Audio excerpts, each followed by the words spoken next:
చాలా మందికి మీ వీడియోస్ ఇప్పుడు రిలాక్సేషన్ తెలుసా? మీ అదే. వీడియోస్ పెట్టుకొని వాళ్ళ లైఫ్‌లో ప్రాబ్లమ్స్‌ని కంపేర్ చేసుకుంటూ అవును. ఓకే. ప్రాబ్లమ్స్ ఉన్నప్పుడు మనం డిప్రెషన్‌లోకెళ్ళాల్సిన అవసరం లేదు. దాన్ని గూడా కొంచెం నవ్వుతూ దాటేయొచ్చు చేసుకోవచ్చండి. ఆ! అన్నది ప్రసాద్ బెహ్రా వీడియోస్‌లో చాలా ఆ! బాగా అవును. తనకి ఏంటంటే రైటింగ్ తనకి అలా సెట్ అయిపోయింది. అంటే ఇప్పుడు ఒక కామెడీ అంటే ఫుల్ కామెడీ ఎళ్ళిపోతాం. హ్మ్. లేదా ఎమోషనల్ కంటెంట్ అంటే ఎమోషనల్ ఎళ్ళిపోతూ ఉంటది. తనేంటంటే ఇలా ఎమోషన్ తీసుకెళ్తున్నప్పటికి టక్కుమని ఒక జోక్ పెడతది. ఆ! అది నచ్చుతుంది జనాలకి. ఆ అవును. ఫార్మాట్ నచ్చింది బాగా. హ్మ్. దానివల్ల మీరన్నట్టుగా నిజంగానే అంటే చాలా మంది చెప్తుంటారు కదా! అంటే ఏంటి బాధలు మర్చిపోతున్నారా నిజంగా అనే అంటే మనకి అలాంటివి తీసుకున్నప్పుడు నిజంగా ఒక్కోసారి ఆశ్చర్యం గూడా ఉంటది. యాహ్! ఏంటి గు వాడంటే ఏంటి గురు ఇంక బాధలు మర్చిపోయేంత కంటెంట్ మనం ఇస్తున్నామా అని అంటూ హ్మ్. ఉంటాడు. హ్మ్. సో, మీకు అంటే ఇప్పుడు సొంతగా పెళ్లివారమండి తర్వాత ఇంకేదైనా కొత్త సీరీస్ మీకు ఓన్‌గా రాయడం యాస్ ఎ రైటర్, డైరెక్టర్‌గా ఏదైనా స్టార్ట్ చేయబోతున్నారా? ఆ! ఉందండి. ఓకే. ఇప్పుడు ఒక 10 డేస్ నేను గ్యాప్ తీసుకుంటున్నా. ఇది పెళ్లివారం అయిపోతది. హ్మ్. అయిపోయిన తర్వాత అనుకుంటున్నాం మిడిల్ క్లాస్ ప్రాబ్లమ్స్ మీదే ఒకటి హ్మ్. అనుకుంటున్నాను. అది కొంచెం కామెడీగానే వెళ్దామని చెప్పి. అంటే అది కూడా కొంచెం అదే ఫార్మాట్ అదే ఉంటది గానీ, ఒక wife and husband middle class family పెళ్ళైన దగ్గర నుంచి స్టార్టింగ్ నుంచి అది ఎలా ఉంటదని మెయిన్ ఈ 2 క్యారెక్టర్సే ఉంటాయి. హ్మ్. వీటితో వెళ్దాం అనుకుంటున్నాం. ఈ హోల్ ప్రాసెస్‌లో మీ వైఫ్ నుండి నాకు తెలీదు మీరు మ్యారీడ్ అని అవును. ఇప్పుడు అవును. చెప్పారు కదా! అవును. హ్మ్. మీ వైఫ్ నుండి ఎలాంటి సపోర్ట్ ఉంది? అంటే ఇది మనకు తెలిసిందే. అందరికి తెలిసిందే అన్‌సర్టెన్ కెరియర్ ఇది. అవును. వర్క్ ఉన్న రోజు ఓకే. వర్క్ కొన్నిసార్లు ఆగిపోయి నెలల తరబడి అవును. ఖాళీగా ఉండాల్సిన సిట్యుయేషన్. అలాంటి టైంలో వైఫ్ నుండి సపోర్ట్ ఎలా ఉంటది? ఆహ్, యాక్చువల్‌గా తను అంటూ లేకపోతే ఫీల్డ్‌లో ఉండేవాడిని కాదు నేను. హ్మ్. ఒకటే మాట. అంటే ఇప్పుడు నేనింత చేసుకుంటున్నానొచ్చి అంటే నెక్స్ట్ ఫ్యూచర్ కూడా నాది ఇందులోనే అని అనుకోగలిగేంత కాన్ఫిడెంట్‌గా ఉన్నానంటే హ్మ్. ఓన్లీ తన వల్లే. తను కూడా తను ఫస్ట్ నుంచి నాకు సపోర్ట్ ఇస్తూనే ఉంది. హ్మ్. తన జాబ్ అంటే కొన్నాళ్ళు ఇప్పుడు అమ్మాయిలకి ఇప్పుడు పెళ్లి తర్వాత కంటిన్యూ చేయడం యాహ్! కుదరదు. మళ్ళీ యాహ్! పిల్లలు గ్యాపు హ్మ్. ఇట్లా ఉంటది గదా! అలా ఒక్కొక్కసారి ఆగుతూ ఉండేది. మళ్ళీ చేసుకుంటూ ఉండేది. కానీ ఏ రోజు అంటే ఆ జనరల్ వైబ్స్ ఉండే ఆ! ఇదిలో ఆ! ఎప్పుడూ లేదు తను. తనకు తెలుసు. ఫుల్ తను సపోర్ట్. ముందు నుంచి మాది లవ్ మ్యారేజ్. ఓకే.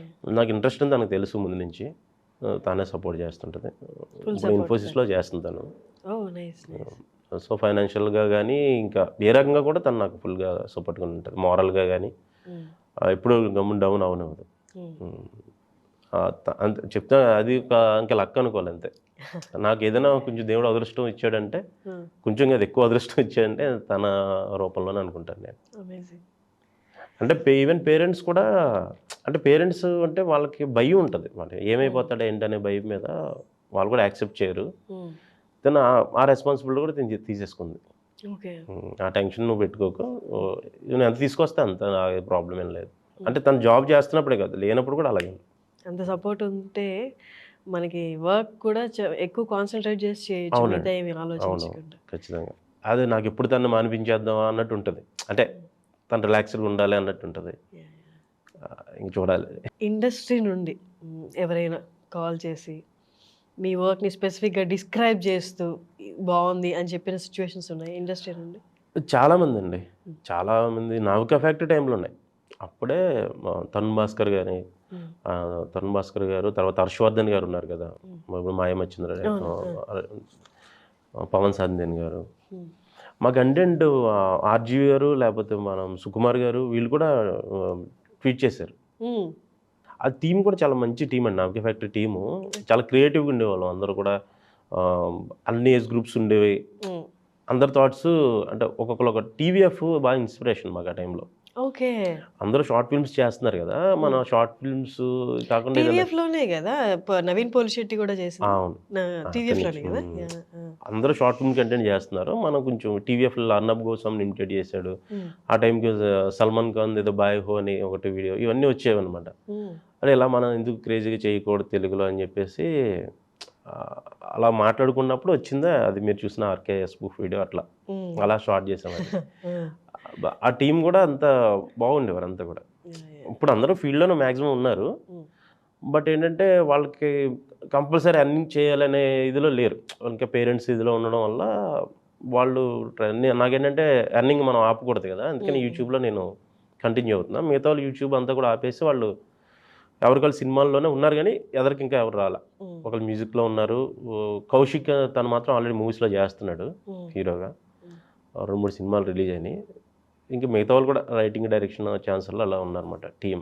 అక్కడ టీం కొంచెం విడిపోయినా ఎవరి ప్రాసెస్లో అలా ఉన్నారు. మళ్ళీ అందరూ కలిపి వర్క్ చేస్తామేమో చెప్పలేదు. సస్టైన్ అవుదాము అని చెప్పి సినిమా ఇండస్ట్రీని ఆప్షన్గా తీసుకొని అలా చిన్నది కానీ పెద్దది కానీ ఏ వర్క్ వస్తే దాన్ని చేసుకుంటూ వెళ్ళిపోయారు. గ్రోత్ ఎప్పుడు వచ్చిందో ఎలా వచ్చిందో తెలీదు. నేను జస్ట్ సర్వైవల్ కోసం సస్టైనింగ్ కోసం నా పని మీద నేను ధ్యాస పెట్టి చేశాను అన్న వాళ్ళు చాలామంది యాక్టర్స్, సక్సెస్ఫుల్ యాక్టర్స్ ఉన్నారు. మనం ఎప్పటి నుంచో తీసుకున్న ఏఎన్ఆర్ కానీ ఎన్టీఆర్ గారు కానీ. ఇంకో వైపు ఏంటి అంటే నేను ఖచ్చితంగా ఈ ఫీల్డ్లోనే ఉండాలి, నాకు ఇది తప్ప ఇంకోట్లేదు, ఇది చేయకపోతే నేను బతకలేను, నాకు ఇదే నమ్ముకున్న దైవం, యాక్టింగే నా దైవం అనుకొని వచ్చిన వాళ్ళు ఉన్నారు. సెకండ్ కేటగిరీలో కొంతమంది సక్సెస్ అయ్యారు, కొంతమంది అవ్వలేదు, వెనక్కి వెళ్ళిపోయిన వాళ్ళు ఉన్నారు. ఇంకా నాకు రావట్లేదు ఛాన్స్లు అని. బట్ ఓన్లీ నేను సస్టైన్ అవుదాము అనుకున్న వాళ్ళలో చాలామంది సక్సెస్ రేషియో ఉంది. మిమ్మల్ని ఏ కేటగిరీతో కంపేర్ చేసుకుంటారు? ఫస్ట్ నేనేం చెప్తానంటే మనకి అంటే అంత మూర్ఖంగా కూడా మనం పెట్టుకోవడం కూడా కరెక్ట్ కాదు. అంటే మనకున్న పరిస్థితి ఏంటనేది చూసుకోవాలి. అంటే ఇది కాకపోతే చేయలేము అనేది అబద్ధం అండి. అది ఉండదు మనిషికి. అంటే సర్వైవల్ అవ్వాల్సి వచ్చినప్పుడు ఏం చేస్తాడు, ఏది దొరికితే చేసుకుని వెళ్ళాల్సిందే ముందుకి. ఇది కాకపోతే నేను చేయను అనేది ఏంటంటే అది వాళ్ళు ఫ్రాడ్ చేసుకున్నట్టు అని నేను అనుకుంటా. ఇది కాకపోతే నేను చేయలేను అనేది. అతనికి అది కుదిరితే, ఇప్పుడు నాకుంది, నా వైఫ్ సపోర్ట్ ఉంది, నేను ఫ్యామిలీకి అంటూ ఒక నెల 2 నెలలు నేను ఆగినా నాకు ప్రాబ్లం లేదు. కానీ అలా కాకుండా ఇప్పుడు మ్యారేజ్ చేసేసుకున్న తర్వాత నేను ఇది తప్ప ఏమీ చేయనంటే కుదరదు. తన ఇంటికి పట్టుకెళ్ళాల్సిందే కదా, నెల కింద పట్టుకెళ్ళాలి, రెంట్కో లేకపోతే దేనికో, ఏ పని దొరికితే ఆ పని చేసుకోవాలి కదా. అంటే నేను అనేది అంటే మన సిచ్యువేషన్ బట్టి మన దగ్గరికి వెళ్ళాలి. నేను ఇదే చేస్తాను అనేది అది వద్దని చెప్తాను నేనైతే. ఇప్పుడు సరే ఇంట్లో మనకు సపోర్ట్ ఉండి, మ్యారేజ్ విషయం పక్కన పెట్టి మామూలుగా పేరెంట్స్ కూడా సపోర్ట్ ఉండి సరే నువ్వు చేసుకోనంటే అప్పుడు వెయిట్ చేయవచ్చు, పర్లా కొంత టైం పెట్టుకొని. కానీ నేను ఇదే చెయ్యాలి అని అనుకోవడం మాత్రం అది కరెక్ట్ కాదు. ఇప్పుడున్న సిచ్యువేషన్స్లో కరెక్ట్ కాదు. ఇప్పుడైనా కదా, ఎప్పుడైనా కూడా కరెక్ట్ కాదు. ఇప్పుడు అప్పట్లో కూడా చాలా మంది స్ట్రగుల్ అయిన వాళ్ళు, మనకేంటంటే అంతసేపు సక్సెస్ అయిన వాళ్ళు కనిపిస్తున్నారు. అవును, కృష్ణానగర్లో ఇప్పటికీ స్టిల్ చాలా మంది ఓల్డ్ అయిపోయి, కొంతమంది మనం చూస్తుంటే పాత సినిమాల్లో వెనకాల కనిపించిన వాళ్ళు ఉంటారు, వాళ్ళు అక్కడే ఆగిపోతారు. అంటే అలా ఆగిపోవడం అనేది మనం ఏం చెప్పలేము, ఉన్నాడు కరెక్ట్గా ట్రై చేయలేదు, అది అన్నీ కూడా మనం మాట్లాడకూడదు. ఎందుకంటే అతను సిచ్యువేషన్ ఏంటో మనకు తెలియదు. వాళ్ళు మేబీ ఖచ్చితంగా వాళ్ళకి కూడా ఇలాంటి ప్రామిసులు దగ్గరికి వెళ్ళిపోయి ఆగిపోయి ఉండొచ్చు, ఏదైనా ఉండొచ్చు. బట్ వాళ్ళు ఒక టైం వచ్చినప్పుడు రియలైజ్ అయిపోవాలి. లేదు అతనికి నడుస్తుందేమో చేయకపోయినా, వాళ్ళ కొడుకు ఏమైనా సంపాదించి పంపిస్తున్నాడేమో, లేకపోతే ఇంట్లో అలాంటి సిచ్యువేషన్ ఉంటే అతను అలా వెళ్ళిపోతున్నాడేమో. నేనేమంటే అందరూ ఒక ఇదిలో తీసుకోవద్దు అంటాను నేను. అంటే నేను ఇది తప్ప చేయలేను అనేది అయితే వద్దు. అది ఎప్పుడు నీకు అన్నీ సెట్ అయిపోయి ఓకే నీకు ఫ్రీడమ్ ఉంది, నువ్వు కొంచెం వెళ్ళొచ్చు అనుకునేటప్పుడు ఓకే. ఇంకొకటి నేను హీరో తప్ప అదే పెద్ద గోల్ పెట్టుకుంటాం కూడా, అంటే మనం ఇంటి దగ్గర ఏదో ఈ ఫీల్డ్కి దూరంగా ఉన్నప్పుడు చిన్నప్పుడు ఖచ్చితంగా అందరూ కూడా నేను హీరో అవ్వాలి, హీరోయిన్ అవ్వాలని అనుకుంటారు. అంటే సినిమా చూసి ఎవడో కూడా నేను విలన్ని లేకపోతే నేను కమెడియన్ అని అనుకోరు ఆ ఏజ్లో. నెక్స్ట్ మనకి డైరెక్షన్ ఏంటో లేకపోతే మ్యూజిక్ ఏంటో అది అప్పుడు మనకేం తెలియదు. ఒక ఏజ్ వచ్చిన తర్వాత మనకి ఓకే ఇది ఉంటుంది, ఫీల్డ్కి దగ్గరికి వచ్చింది ఇంకా రియాలిటీ తెలుస్తూ ఉంటుంది. ఆహా మనం ఇదా, మనకి దీనికి ఇక్కడ వరకేనా మన లిమిటేషన్ అని.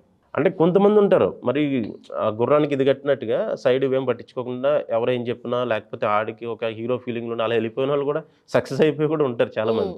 కానీ ఫెయిల్యూర్ స్టోరీస్ మనకి ఎక్కడ వినిపించలేదు, ఓన్లీ సక్సెస్ స్టోరీస్ మనం ఎప్పుడు ఎగ్జాంపుల్స్. మనం అవి ఎందుకంటే వాళ్ళు ఇంటర్వ్యూసే ఉంటాయి, మీరు చెప్పినట్టుగా ఫెయిల్యూర్స్ ఇంటర్వ్యూస్ ఎవడో తీసుకోడు కూడా కాబట్టి మనకి తెలియదు అంతే. ఖచ్చితంగా ఎక్కువ మంది ఉంటారండి, అలా అనుకుంటే అంతమంది కృష్ణనగర్లో ఎందుకుంటారు, ఇంకా ఎందుకుంటారు, అది మన చేతుల్లో ఉండదు. బట్ కుదిరితే ఉండొచ్చు, చేసుకోవచ్చు, లేదంటే మాత్రం వేరే వర్క్స్ మీద ఆప్షన్ పెట్టుకోవాలి. ఇంకోటి నేను ఇందాక అన్నట్టుగా అదే యాక్టింగ్ మీదే ఉండిపోకుండా వేరే చాలా ఉన్నాయి కదా, ఇప్పుడు కాస్ట్యూమ్ వైపు వెళ్ళొచ్చు. అంటే కనీసం ఆ సాటిస్ఫై ఫీల్డ్కి దగ్గరగా ఉన్నామనే ఒక ఇది ఉంటుంది. అంటే అంత ప్రేమ నిజంగా మనకి ఫీల్డ్ మీద ఉంటే ఇష్టం పోని వేరే చేసుకోలేమంటే కనీసం ఆ సినిమాకి దగ్గరగా ఉన్న ఫీలింగ్ కోసమో లేకపోతే ఇంకోటో వేరే 24 క్రాఫ్ట్స్లో ఎవరికైనా చేయొచ్చు అనేది నా ఉద్దేశం. నేను అదే అండి, ఇంకా నాకు ఫెట్ టైం అనుకోవచ్చు 2015. అంతకుముందు ఒక 2-3 సంవత్సరం ముందు నుంచి నేను తిరిగాను, కానీ అవేవి కరెక్ట్ పాత్రలో ఉండేవి కాదు. ఇలాగా ఎవరినైనా ఆర్టిస్టులను పట్టుకుంటే వాళ్ళు సీరియల్స్ జరుగుతూ ఉండేవి, అక్కడికి రమ్మని ఎవరు ఫొటోస్ పట్టుకుని ఇలాగే ఫొటోస్ పట్టుకుని వెళ్ళడం, అయితే ఏదో బొకే వచ్చుకుని అక్కడ ఏదో బర్త్డే లాంటిదే జరిగితే జూనియర్ ఆర్టిస్ట్ లాగా బొకే ఇవ్వమంటాం. అంటే నాకు అది కూడా నేను మనకు ఊరి నుంచి వచ్చిన షూటింగ్ చూడడమే మనకు ఎక్కువ కదా, అది కూడా నేను ఎంజాయ్ చేసేవాడిని. అంటే నా పెట్రోల్ నేనే కొట్టించుకొని అలా వెళ్ళేవాడిని. అలా పే చేసేవారు కాదు, కానీ నాకు ఏదో ఎన్విరాన్మెంట్ ఇష్టం, వెళ్ళేవాడిని అనమాట. అలా వెళ్ళి స్టార్టింగ్లో అవన్నీ కూడా ఉన్నాయి, బట్ అవి ట్రయల్స్ కింద మనం చెప్పుకోకూడదు.